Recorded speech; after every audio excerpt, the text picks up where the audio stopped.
Hi there. Welcome to Farm to Table. I'm your host, Sarah Arrington Leach, and on this show, we talk about healthcare, business, life, and everything in between while making something delicious together. Today, I'm joined by my friend, Olivia, and founder of Designs by Living Co.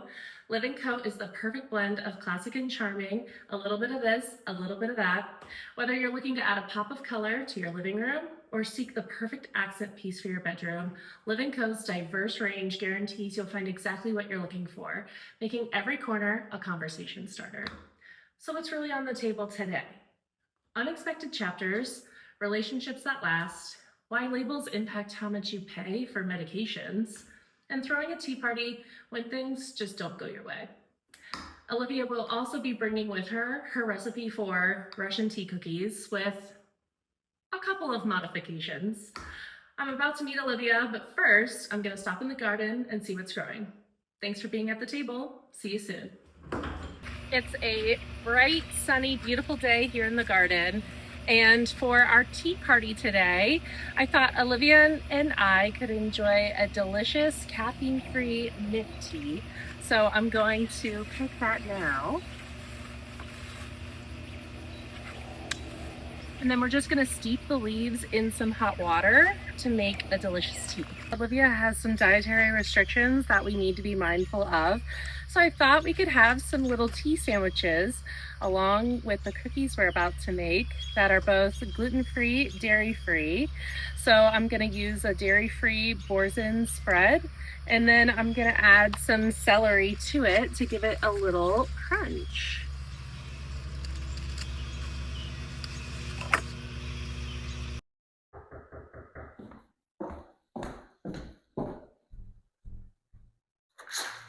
Hi, come on in. Oh, so good to see you. You too. You ready to make some cookies? Yeah, I can't wait.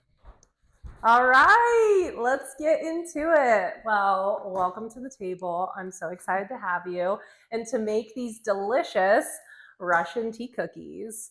So before we get started, I'm going to grab the ingredients. Okay. And while I'm doing that, do you want to tell our listeners just a little bit about you and kind of why you brought this recipe with us today? Yes, so I'm Olivia, and I just started a new adventure called Living Co. It's a little pop-up shop, and it has what I like to say, a little bit of this, a little bit of that.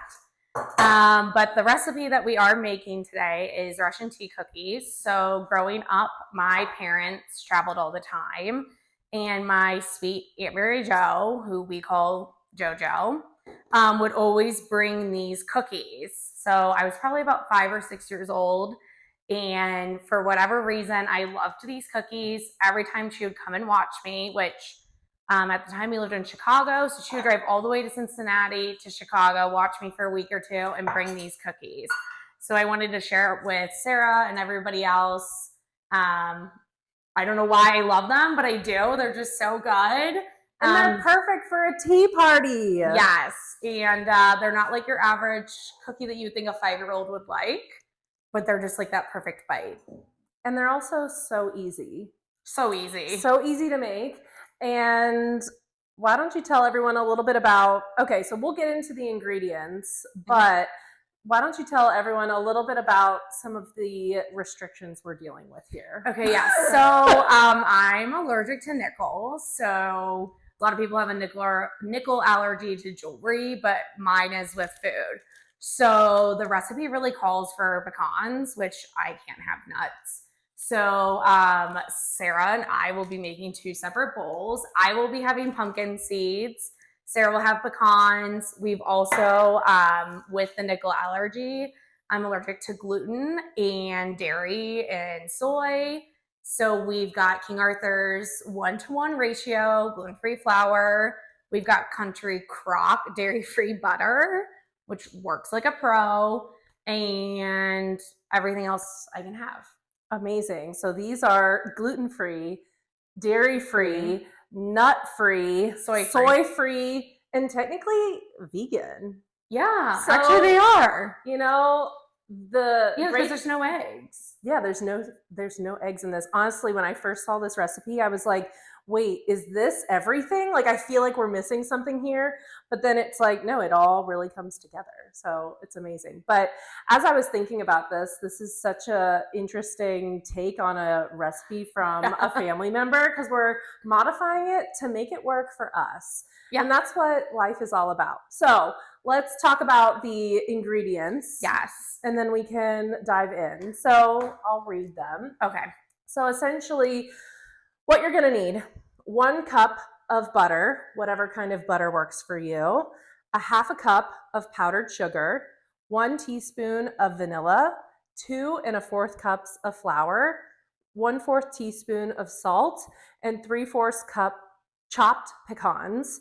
And in this case, we're actually going to split this recipe. So like the cup of butter, like I'm going to take a stick, you're going to take a stick, and then we're both going to make our own little dough for the cookies. Okay. And then you're going to put your pumpkin seeds in there, and I'll put the pecans in mine. Perfect. Amazing. Okay, let's get after it. So you tell us what's first. Is the first thing the butter? Yep. So we're going to mix the butter, sugar, and vanilla. Amazing. Okay, so while we're getting into this, and so the sugar, sorry, remind me, it's going to be... We're going to do a 1/4. A 1/4 of a cup. Okay. Yep, for each of us. For each of us. Okay. I'll go ahead and I'll put this in each of our bowls. Yep. And thank you. Yeah, let's get into a little bit about our friendship. Like, how do we know each other? And actually, I was thinking back, and I was like, wait a minute. So we went to the same high school, but we didn't play sports together. Didn't play sports together. Definitely weren't in the same classes. Sarah's way smarter than me. No, we were not in the same classes. We had study hall. We had study hall, but that was it. But that was it. And so I was actually trying to think back, like, when did we start to become friends? Honestly, I feel like we were always kind of friends. You had played like volleyball with some of my friends. Yeah. And I feel like we kind of met that way. Yep. The study hall thing. And then honestly, I feel like post-college, because we didn't go to the same colleges and stuff. Yeah. But I always feel like we always like to hosted things. Like, yes. I think at one point I wanted to host a party for one of our friends. We did like a glow stick pool party. Yes. Yeah. But like we always seemed to like it just kept circling getting people together. Yes, we loved getting people together. And then I'm trying to think, when we came back to Cincinnati, and you know what I think it was? We started doing Beauty Counter together. We did. We did. Sarah was like, hey, you can do this. And I was like, I don't think so. And she's like, no, trust me, you can do it. And so I was like, yeah, you got it. Okay. I bullied her into multi-level marketing. And Sarah was like, it's fine. There's no goal. I don't like a ton of pressure. So she was like, it's fine. There's like really no goal, but just like sound like you'll be fine. And honestly, it worked out really well. But I think that was like our main connection. And that was kind of made it kind of grow, I feel like, as adults. Yeah, I feel like it was kind of entrepreneurship light a little bit. And we really learned not only how to like sell something, but we also threw like those parties and stuff. And so that's when we really got into yeah, like those product parties. And so like we really got into our hosting Yeah, we era. did a live one. You came over to my apartment. Yes, yeah. And we I'll never forget that. It was like on Facebook. Now this is like pre-COVID. Yeah. So we did one online. I totally forgot about I know. That. Okay, I'm gonna put in this 1-for-1 flour. And so essentially it's, how much is it? 1 1/4 cup? I don't know. My hands are really gross. Yeah, there's a lot of butter. A lot. I'll sift in my flour. Again, this is like 1-to-1, so it works the same just as any other flour.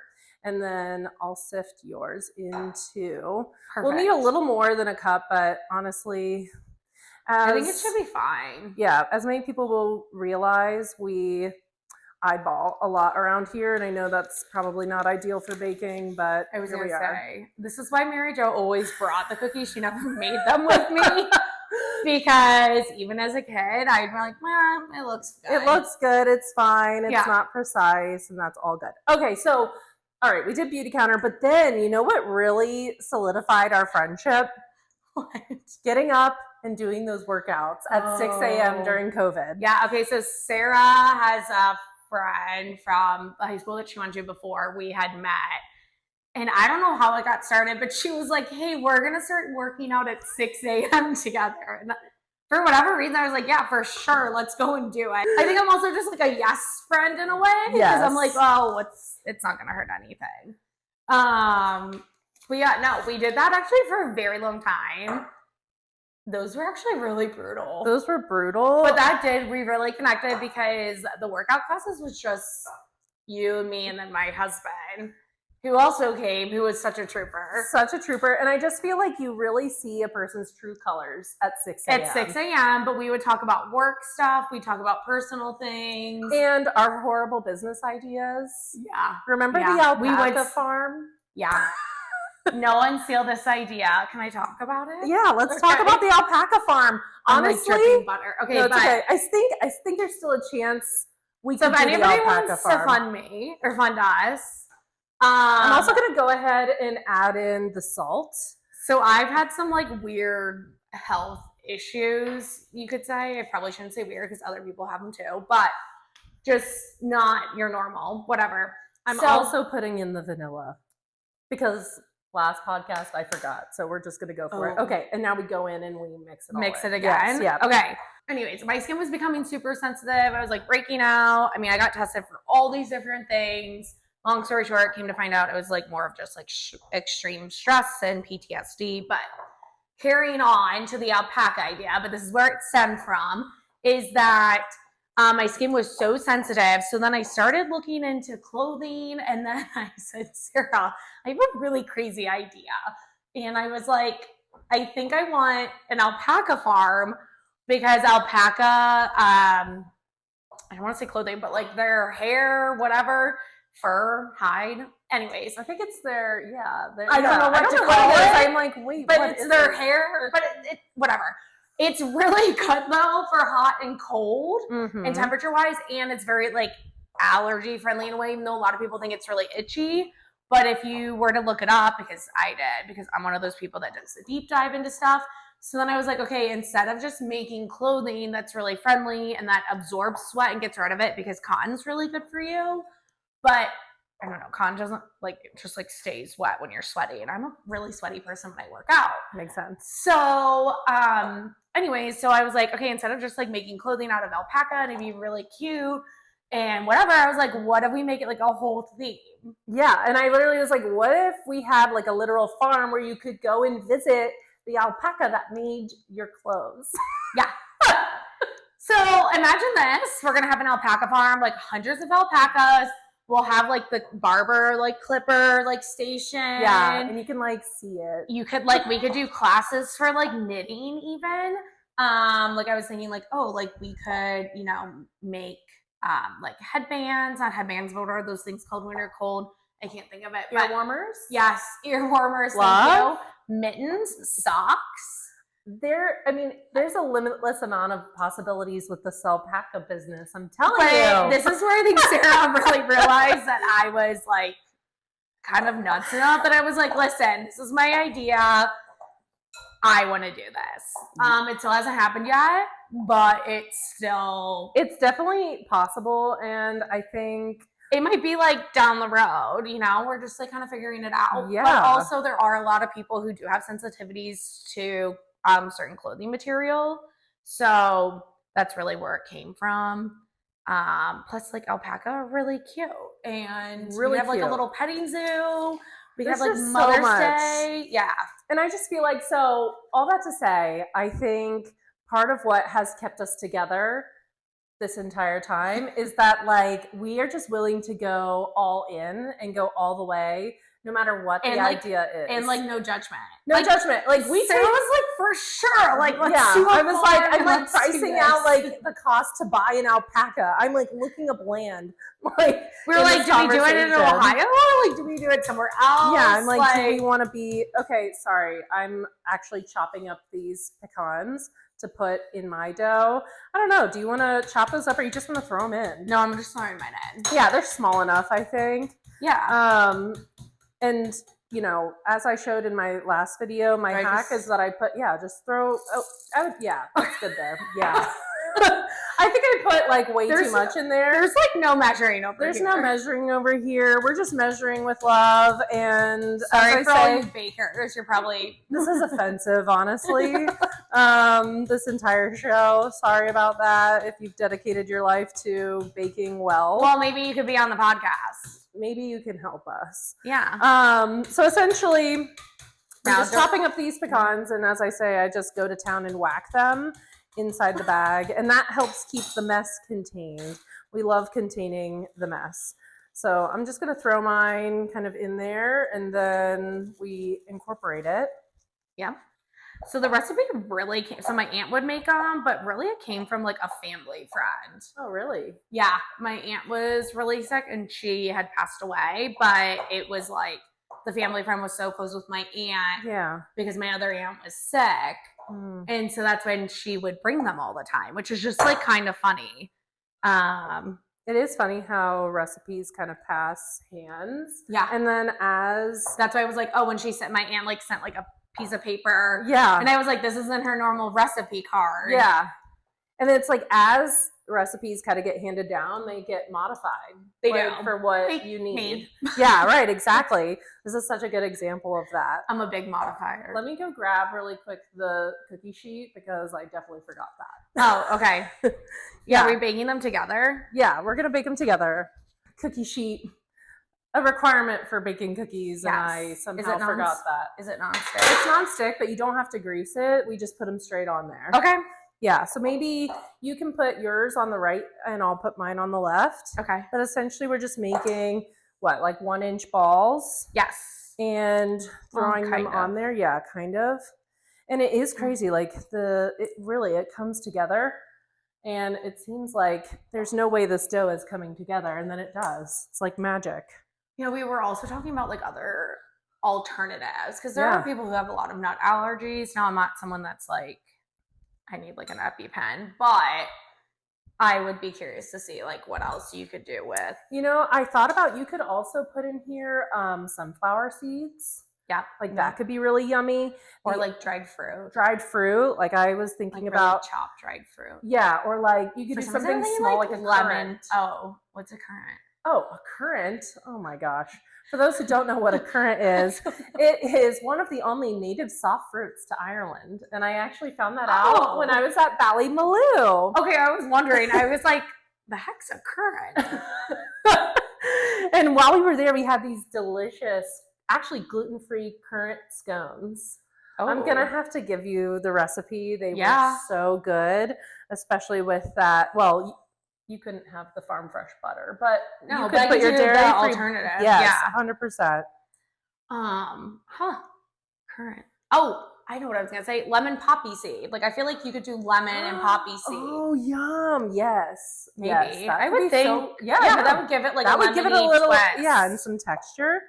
Okay, you finish your last one, and then we'll go ahead and throw these in the oven. It's preheated at 350 for about 15 minutes, but we'll need to keep an eye on it. While we're doing that, let's go set up for our tea party. Yay! All right, amazing. Here, let me throw these on in there. All right. Oh, what an absolutely gorgeous day. It's honestly so nice, and the little breeze and everything. It's perfect for a little tea party. Yes. All right. So we talked a little bit about Live & Co. Do you want to talk a little bit about these items we have in front of us? Yeah. Okay. So with Live & Co., I kind of told you guys it's like a little bit of this, a little bit of that. But I always feel like when I host, I want like cute things. That sounds really silly, but I like want something I'm like excited to bring out. And that's also why I kind of started Live & Co. Yeah. So anyways, we've got an all-weather wicker tray. So that means that you could put drinks on there. It can get wet. And then we've got these cute... Yeah, I was going to say, we can little, show our little plates here. These cute little vegetable plates. So there's like So 4 of adorable. them. They've got little patterns.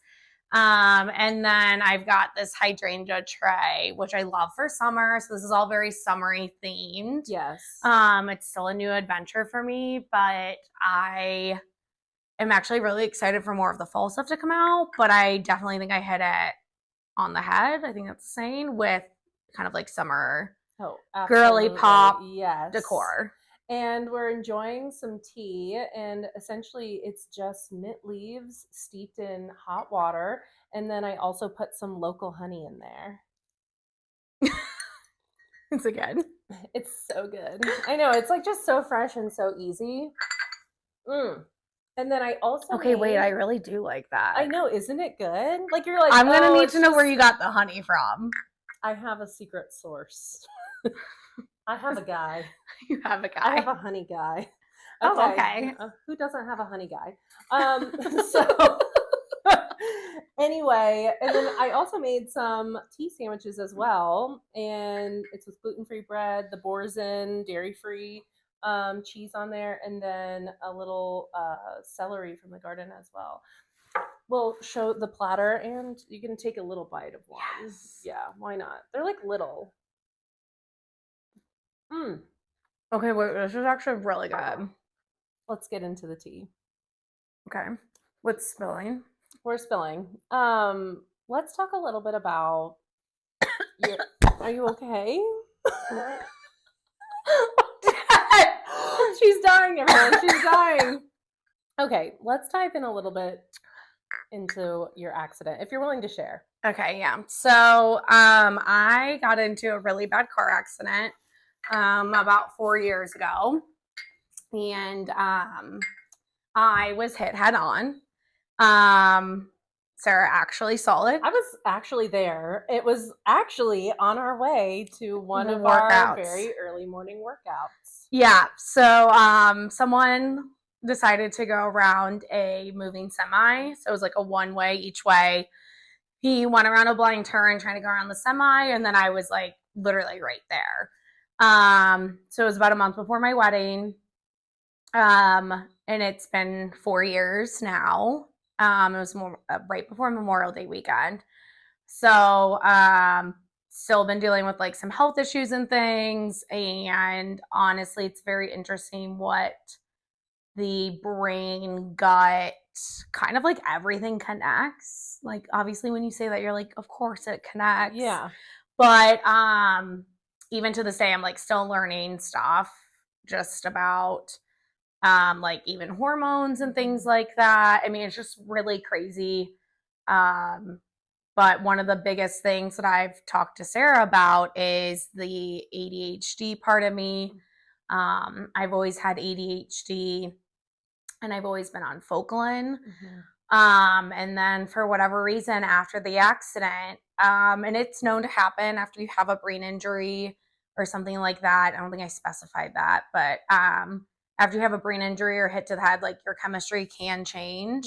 It's really hard when you do have a brain injury and you don't feel like yourself, you know, having to figure out, is this a brain injury or is this medication or is this ADHD acting up? So I've actually been on a new medication now, maybe for a year. I can't even keep track, but. And how did you come about getting on that medication? You told me you were like on some, I don't know, like program, or you took a test. Yeah. So yes. So we obviously, when I was recovering, I should say, I was in vestibular therapy, which is like eye balance coordination for 8 months. Like I wasn't working. So like we took a break. Like I didn't need to take ADHD medication.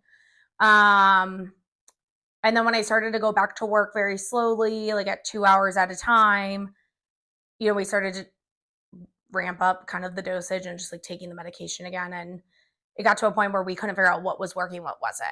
Yeah. So I did take this test, and it was called, and I'm blanking on it, gene site testing.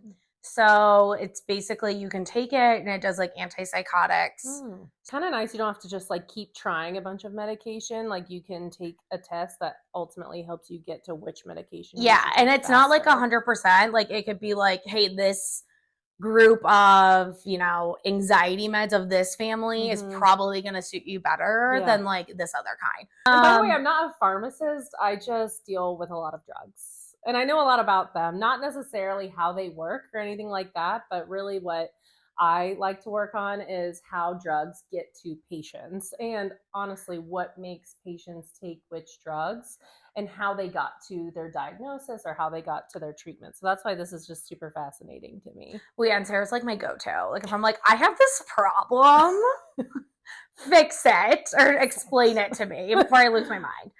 But no, so I take Jornay at night, and then I don't want to say it's like new, but maybe it's been out for like 3 or 5 years. Well, one of the things I wanted to talk about though is that you're on kind of an interesting dosage of that medication and how that's kind of created some problems that maybe weren't intended. Are you willing to share like how much you're taking?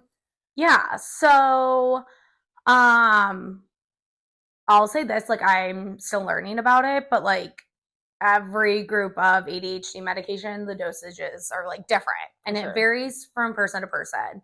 So for Jornay, I take 120 milligrams. The one thing that we didn't know, because my doctor's office is very like conscious of pricing and like, okay, what is your pharmacy cover or your insurance cover and that kind of stuff. So when I first started, Jornay had like a coupon, you could call it, so that I wasn't having to pay as much out, because the thing is that Jornay doesn't have a generic, which is I'm totally fine with that. Honestly, I almost like it better because I know exactly what I'm getting every time. With the Focalin, the different generics, I would notice the slightly different names or where it came from. Some months I just it wouldn't work for me. So anyways, with that to say, what I'm getting to is that I have to pay for 2 prescriptions because I take 120 milligrams. Yeah, and I think that is super interesting. So I dove into that a little bit. And actually, the maximum dose for that product is 100 milligrams. So what's happening basically, and I dove into why your insurance is being so weird and why the copay card like sometimes didn't work. And essentially, the core drug methylphenidate was approved back in the 1950s, not to be mistaken with 70 years ago. Even with new formulations like Jornay, they are still following though the template that the company that originally launched it in the 1950s had. And so that really puts limits on what is commercially available and FDA approved. Now, why does this impact insurance? Your doctor says it's fine. Shouldn't it be fine? Well, here's the thing. Whatever's on the label is typically what your insurance is going to cover. So if your insurance sees that the max dose allowed according to the FDA is 100 milligrams, your insurance is not going to cover above that. Because they can't be held liable, even though you have a doctor and a team that's been around you through this entire experience. And not only that, you literally took a test that said this is the family that you should be taking medications in, and that still isn't enough. And so, unfortunately, I wish I could solve your problem. At this point, I can't, but that's why I'm just really passionate about talking about these things, because you may think, oh, I'm just a special case. It's just I went through this crazy thing, which you did, but there are lots and lots of people that are kind of falling in the cracks that don't perfectly fit the system and unfortunately have to literally pay the consequences. Yeah, I pay like over $200 a month because I can only get quantity 30 of each. So my doctor writes out the script as 120 and then has to specifically put one bottle of 100 and another bottle of 20. So we have just a little bit of time left before we have to go roll those cookies in some delicious powdered sugar and then bring them out here to try. So rapid fire. Oh God, okay. Yeah, it's okay. It's okay. We're actually both going to answer these. Okay. Because I'm also kind of starting a new chapter myself. Yes. And so kind of like, what's your hot take on like starting a new chapter? Like that maybe most people wouldn't realize, or maybe something a little controversial. Honestly, the first thing that comes to mind is it's okay to cry. It's okay to cry. You stole mine. Oh, just kidding. I'm like, maybe I cried the other day. No, but it's okay to cry. It's okay to fail. You're gonna get back up. Yeah, I would say that that's the biggest thing. I don't know if that's a hot take, but Yeah, no, it's a hot that's take. the biggest reality. Yeah, I think those moments where you are like, I have to keep going, and there is no applause and there is no one, and it's like it is on you to keep going. And yeah, I would say that, yeah, that's a hot take for new chapters. Like, yeah, you may cry. You may cry, and I mean, like, cry a lot. You're definitely going to cry. For sure. Especially I feel like when you make that first transition, it's almost that panic of like, what have I done? You know? And I think for you it's a little different because you like really couldn't go back. Like there really wasn't I tried. there wasn't really an option for you. Like, and I mean, yeah, I'm definitely just doing this to myself for sure. But I think it's a different like venture of it. Yeah. Okay, so last question is just like kind of fun. If you could have tea with someone dead or alive, who is it? Oh gosh. Oh my gosh, Sal.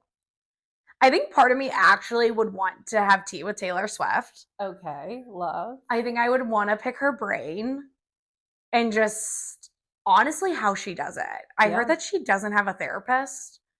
And I'm like, okay, Taylor, what do you, because she's so, I mean, I know like in front of the cameras and, you know, things like that, like she really puts it on, but I'm like, she obviously takes care of herself. Like she looks great. And I'm like, okay, what's your secret? Or like, what do you do for yourself? Yeah. And you've seen the videos where she is crying and like she's human, but it's like, okay, so like, what do you do? Yeah. Like, what's your outlet? Which maybe hers is writing. So I feel like that, or I feel like if someone was dead, I'm gonna do too. I feel like I would want to do my grandpa, and I'd be like, what other life lessons? Yeah, like what do you wish? Yeah, you had done in your life. Yeah. Gosh, I don't know. You just said the Taylor Swift in the writing, and now all I can think about is my person wouldn't be dead or alive. It's a fictional character, Aelin Galathynius from Throne of Glass series. Okay. I just need to know a little bit more about her. I also feel like she is just really cool. So anyway, the next thing I'm going to bully you into is into reading Throne of Glass. Obviously. Yeah, I have not read those. Yes, you need to get into it. All right, let's go and check on those cookies, roll them in some sugar, and then we'll try them with our tea. Okay. Amazing. These look so good. So good. Okay, so what did we do? We took them out of the oven and then we rolled them in powdered sugar. And then we let them cool a little bit and then we did another coat of powdered sugar on them. And so they look like these perfect little snowballs. I guess, I don't know. Do you know why they're called Russian tea cookies? I actually don't. My aunt would just bring them, which so I think it's so funny as like a 5-year-old that I was like, bring the Russian tea cookies.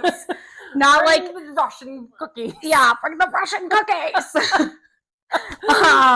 But yeah, no. So okay, let's do honestly, I'm like little cheers. Okay, I'm really cheers. Excited. Okay, yum.